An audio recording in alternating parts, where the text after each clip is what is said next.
There's a very good chance that right here in Ames, Iowa, you personally know a weed smoker, or you might know quite a few. If you lived in Boston, you'd know even more. While marijuana is still classified as a Schedule I drug by the federal government, it has seen some of the most wide-ranging substantive policy changes by state governments across the U.S. in the 21st century. As of April of this year, the sale and consumption of marijuana has been recreationally legalized in 17 states. In the middle of the 2010s, Massachusetts joined this growing club. In the 2016 election, while most voters in other states were predominantly concerned about the race for the White House, Massachusetts voters were thinking a little bit more green. Along with all of the regular election choices that Massachusetts voters had to decide on, they were also considering question 4, yes or no on whether they wanted recreational marijuana to be legalized for adults over 21. After all of the votes were tallied, the ballot initiative emerged victorious with a total of 53% of the public supporting the measure. And with it, Massachusetts became the 5th state to officially make marijuana a legal substance. But how did they get there? Once upon a time, there was no regulation for cannabis. In the very early 20th century, the cannabis plant could be purchased as easily as ibuprofen. However, its days as a free market substance in the Bay State were numbered. Spurred by moral-based reform movements, the Republican legislature in 1911 sought legislation on things like child labor laws, but also on the use of cannabis. The word marijuana was not part of the American lexicon at that point. The Acts of 1911 were passed, and with it, laws that made Massachusetts the first state in the Union to ban cannabis. It was signed into law by Democratic Governor Eugene Scott. Why did Massachusetts move to criminalize cannabis? While specific reasons for the 1911 outlawing of cannabis have slipped through the cracks of time, Massachusetts was not a lone wolf. This was an era of American history right before Prohibition was initiated, remember, in an era where religion in a state like Massachusetts had a much greater influence on politics than it does today. What was viewed as moral and immoral was a massive driver of politics and policy. How Massachusetts went from the first state to ban marijuana to one of the first states to re-legalize it is a bit of a puzzle. It is one of the oldest states in the Union, admitted in 1788. In assessing the political culture of the United States, Daniel Elazar classified Massachusetts as having an individualistic political culture, where the public interacts with government like a marketplace. How can I use the mechanisms available to advance individual needs? In a narrow sense, it is hard to use the argument of individualism as the causation for the criminalization of cannabis at the time. However, for believers in the mechanisms of politics as a manner to advance individual needs, a major tool came about in the state in the 1910s. With Democrats holding control of the legislature and the governor's office, they sought to add to the state constitution ballot initiatives in 1918. In order to fulfill this to the best of their abilities, they had to compromise with Republicans, and Article 48 was added to the Constitution, and Massachusetts became an indirect ballot initiative state. The modern politics of Massachusetts are definitely unique for how polarized society has become. According to a national survey of the ideological makeup of states, Massachusetts ranked as having the single largest makeup of liberal voters. Despite this, though, they have a Republican governor in Charlie Baker. Baker not only won his first election, but he was re-elected with a whopping 2/3 of the vote. Granted, Charlie Baker is no Steve King, Ted Cruz conservative, and was one of the few national Republican leaders to consistently voice opposition to President Trump. That gives you a sense of where he lies on the ideological scale. However, he is still a Republican and is indeed a political unicorn. After 1911, things only still went downhill for the cannabis plant.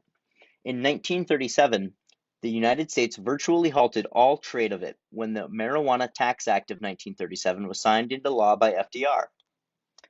Cannabis policy was totally stagnated until the Nixon administration and the policy passage of the Controlled Substances Act of 1970, which comprehensively criminalized marijuana as a Schedule I drug all across the United States. 3 years later, however, Oregon did become the first state in our layered cake system to go against the federal standards by decriminalizing certain amounts of marijuana. And they did it with ballot initiatives. In 1996, California voters sparked a national reform movement by approving Proposition 215, the legalization of medical marijuana. 12 years after Prop 215 in California, and 98 years after the Acts of 1911, voters in Massachusetts took advantage of the ballot initiative process themselves and decriminalized cannabis possession in 2008, and legalized it medically in 2012. The process for those two initiatives and Question 4's is a lot more complex than it was for California's, which is a direct initiative state. To get onto the ballot in Massachusetts, you have to first collect 10 signatures and send a formal petition to the Attorney General, who reviews it. If the Attorney General approves, which he did for Question 4's initial proposal, petitioners then have to go and collect 3% of the total votes from the state's most recent gubernatorial election and submit it to the Secretary of State 14 days prior to the first Monday of December. Question 4 submission was approved and therefore was sent to the next stage, approval by the legislature. The Congress can either approve it, can edit it, or can choose to sit on it. In Question 4's case, action was declined and the legislation was tabled. However, all ballot proposals that fail Step 3 have the opportunity to bypass the legislator by collecting yet another round of signatures and resubmitting it to the Secretary of State by early July. The second petition got the signatures, got the approval, and the Massachusetts Legalization, Regulation, and Taxation of Marijuana Initiative became Question 4. Support for Question 4 leading up to the election received virtually no support from Republicans or conservative activists, donors, or public figures who have firmly entrenched themselves into the decades-long cultural and literal war on drugs. Opposition against Question 4 also came from some of the more moderate figures of the Democratic Party in Massachusetts, like then Boston Mayor and currently President Biden's Secretary of Labor, Marty Walsh. On the flip side, support for Question 4 had plenty of grassroots activism and financial support. The Boston Freedom Rally is an annual pro-marijuana gathering that has taken place in Boston for decades before marijuana was even decriminalized. Yes on 4, the official campaign committee for the measure outraised the No campaign committee by 2-to-1 margin, bringing in and spending over $6 million during the 2016 campaign. Question 4 also had the support of multiple political action committees, notably New Approach PAC and Drug Policy Action Group, which spent a combined $5 million.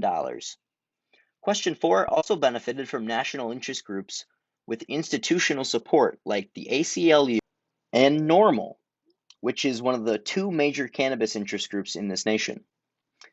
At the end of the day, however, it was progressive Massachusetts activists themselves that were the driving force behind legislation. Drug charges are the single largest contributors to the prison system in the United States. Beyond the research that has been done that shows correlation that marijuana is far less dangerous than substances like alcohol and tobacco, marijuana activism has national backing, and many Americans no longer have the Nixon-Reagan era perceptions about drugs or the criminalization that they used to. In Massachusetts, it took people using the government as a market tool to help achieve an interest of a group of people to even get on the ballot. And, in the end, the people of Massachusetts approved the initiative, and even though he might have been reluctant, Governor Charlie Baker honored the will of the voters and Question 4 became law. Marijuana was re-legalized in Massachusetts.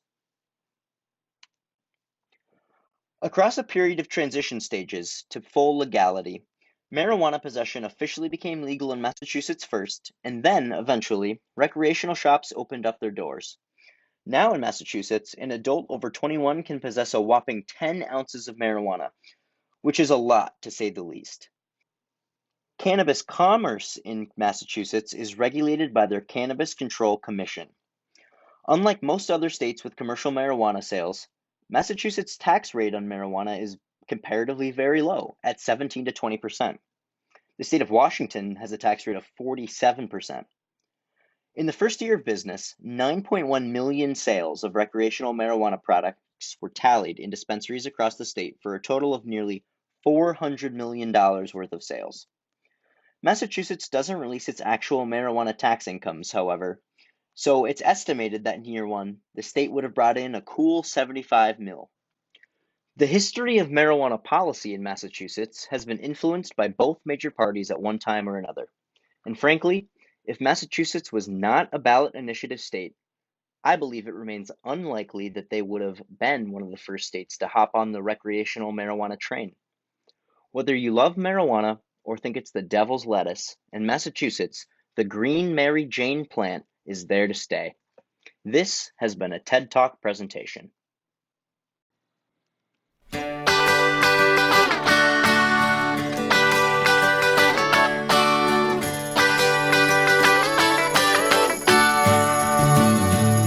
Well, it's alright, riding around in the breeze. Well, it's alright, if you live the life you please. Well, it's alright, doing the best you can. Well, it's alright, as long as you lend a hand. You can sit around and wait for the phone to ring, waiting for someone to tell you everything. Sit around and wonder what tomorrow will bring. Maybe a diamond ring.